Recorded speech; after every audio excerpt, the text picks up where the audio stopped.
Nous sommes ici au CHU où il y a un mouvement d'humeur.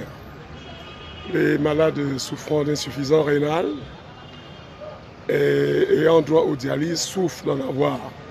Et depuis ce matin, ils sont en mouvement, ils ont engagé un mouvement d'humeur.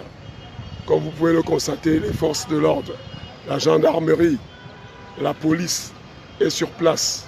Donc d'un moment à l'autre, ne soyez pas surpris que nous soyons interrompus dans notre retransmission.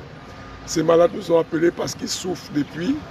Et depuis, les médecins, les responsables sanitaires ne font aucun effort pour doter nos hôpitaux de ces appareils qui doivent leur permettre de se sentir mieux. Donc je suis actuellement ici au centre hospitalier universitaire de Yaoundé, où les malades, loin derrière moi là, sont en mouvement de grève. Tout l'hôpital est quadrillé, depuis l'extérieur comme à l'intérieur. Je vais essayer de m'approcher d'eux, avec tout ce que cela comporte comme risque, pour vous faire connaître que les gens souffrent. Il y a ceux qui ont droit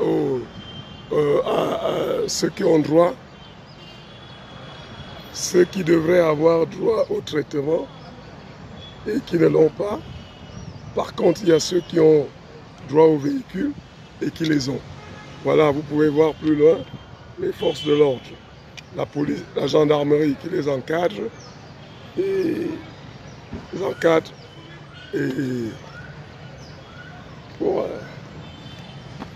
voilà, je prends le risque de m'approcher maintenant. Vous voyez donc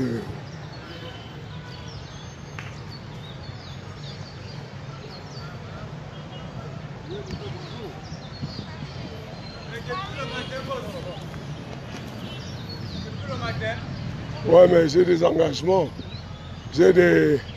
Il y a un truc d'imprévu. Oui, il y a prévu. Regardez mon ventre. Regardez. Je ne peux pas manger, je ne peux pas parler, je ne peux pas pisser. Regardez-moi, je suis devenu comme un légume, le ventre comme la grenouille. La dernière fois qu'on était là, les médecins avaient dit qu'ils allaient faire que des efforts.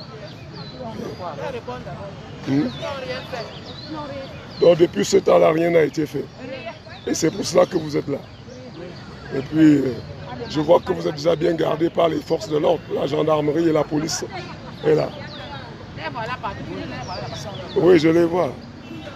Alors, donc, qu'est-ce qu'on dit finalement? Hein? Vous étiez d'abord en route. Hein? Ah, vous avez manifesté à l'extérieur là-bas?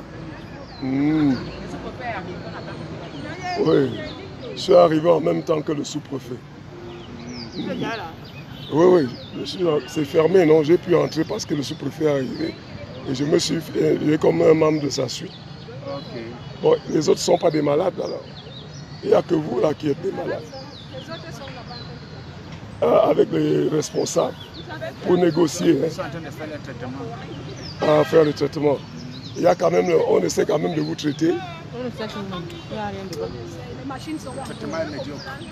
Et beaucoup de ceux qui étaient la dernière fois, où sont-ils? L'autre est mort hier. Comment ça va, mon cher? Tu es là? Oui, je suis là.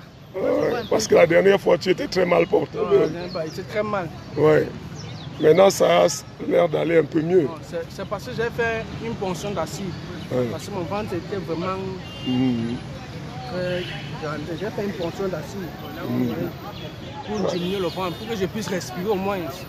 Parce que ça menace. Ça me menace. Depuis qu'on arrive à dialyser là, je suis mal.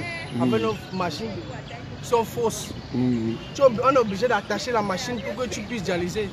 Des fois, la machine tombe en panne alors que c'est juste la machine. Et quand ça fait ça, c'est notre vie qui est en jeu.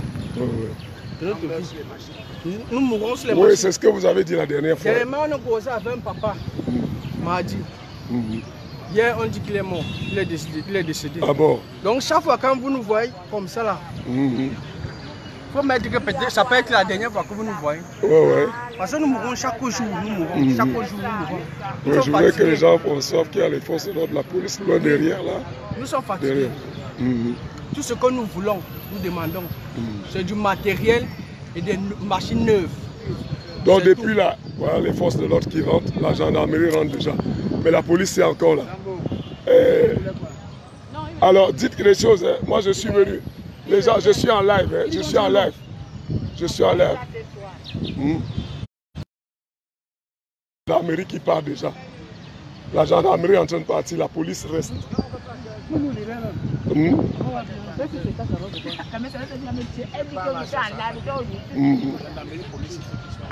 Oui, ils sont là, ils sont là. Ils vont nous écraser une fois. D'accord. Notre directeur, c'est un menteur. Le directeur du CHU. C'est un menteur. C'est un menteur, un tueur. Et là, il a la bouche mielleuse, il nous raconte ceci, cela. C'est un menteur. Il ment. Et donc vous dites qu'il n'y a eu aucune évolution depuis la dernière fois ici en termes de nombre de machines et de qualité, parce que la dernière fois vous vous plaignez déjà sur... Ça devient de pire en pire. La dernière fois on se plaignait, on avait 6 machines, maintenant on a seulement 4. Vous avez 6 machines autrefois, maintenant ce n'est que 4. Tout le matériel qu'on a envoyé, tout le matériel... Ouais, les plaques que vous avez écrites ce matin, montrez pour que les gens lisent. Toi, tu as mis à l'envers là-bas. La dialyse, c'est la vie.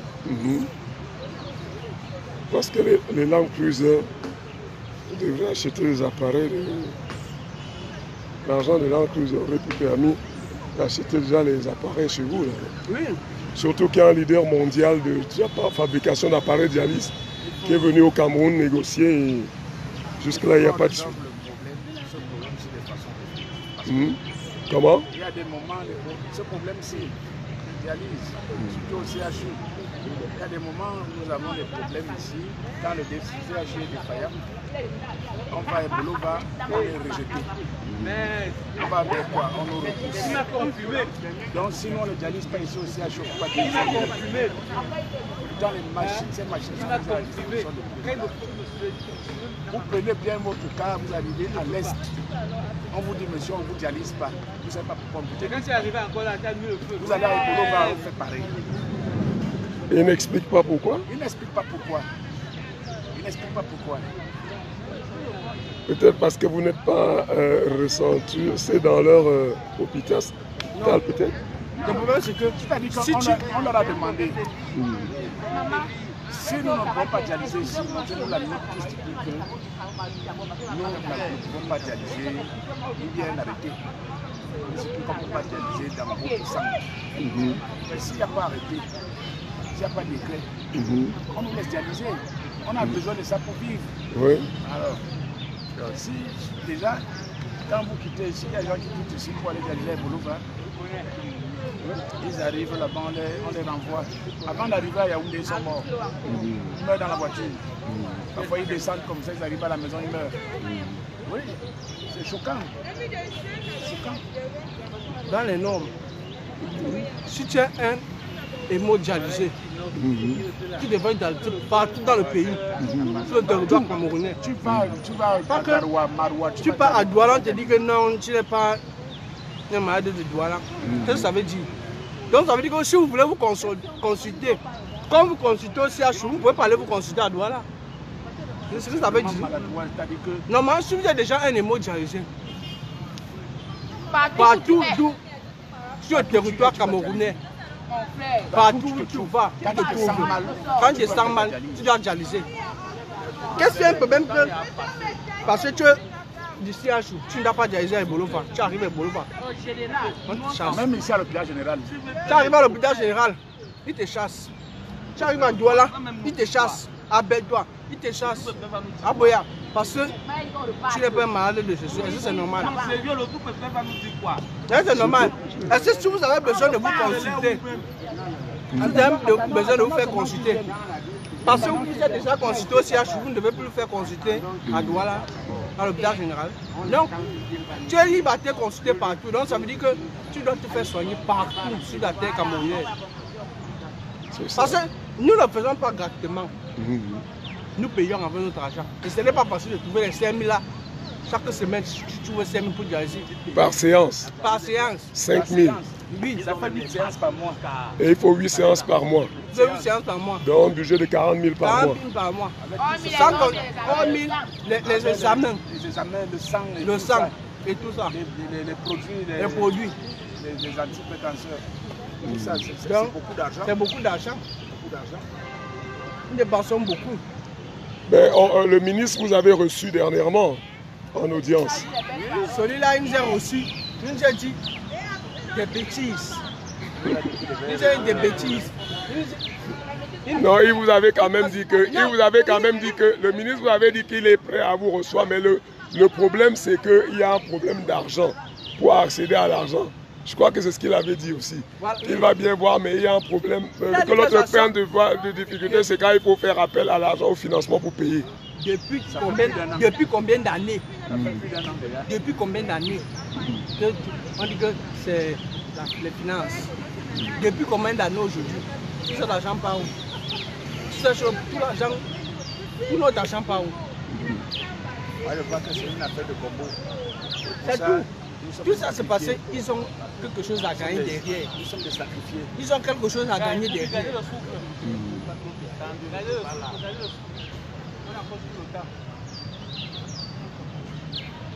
Donc, comme promis, nous sommes en live. Nous sommes avec les malades d'insuffisants rénaux qui doivent se faire dialyser. Je crois que c'est bien dit. C'est les malades d'insuffisants rénaux qui doivent se faire dialyser, non? Et qui malheureusement n'ont toujours pas de satisfaction après, malgré les promesses, les multiples promesses à eux faites par les responsables, d'abord par le ministre de la Santé et ensuite par le directeur du centre hospitalier universitaire. C'est la raison qui les a poussés aujourd'hui à reprendre leur mouvement d'humeur. Voilà. Donc tout à l'heure, ils étaient en route et maintenant, les forces de l'ordre sont venues, la gendarmerie et la police. Actuellement, le sous-préfet de Yaoundé 3 est dans l'enceinte du centre hospitalier universitaire. Il est allé à la rencontre des responsables de cette institution hospitalière afin de savoir davantage sur ce qui se passe et aussi ce qui pourrait être proposé de manière concrète à ces malades. Donc nous y sommes, nous attendons la sortie du sous-préfet dans l'espoir qu'il apportera de bonnes nouvelles et qu'il ne s'agira plus seulement des paroles, de belles paroles, comme viennent de dire les malades, qu'il s'agira de quelque chose de plus concret. Voilà. Bon, moi je m'installe quelque part, mais je ne coupe pas. Je suis toujours en live. Ah, merci.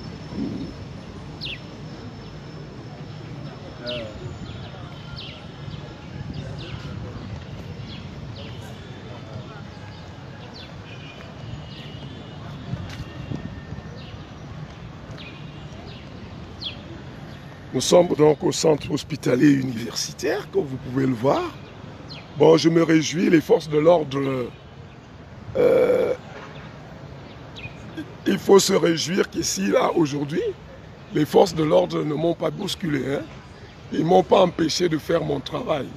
C'est quand même ce qu'il faut saluer, contrairement à ce qu'on assiste habituellement.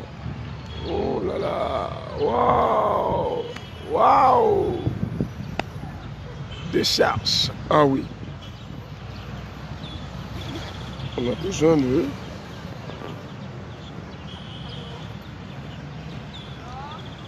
Ouais, Seigneur Jésus.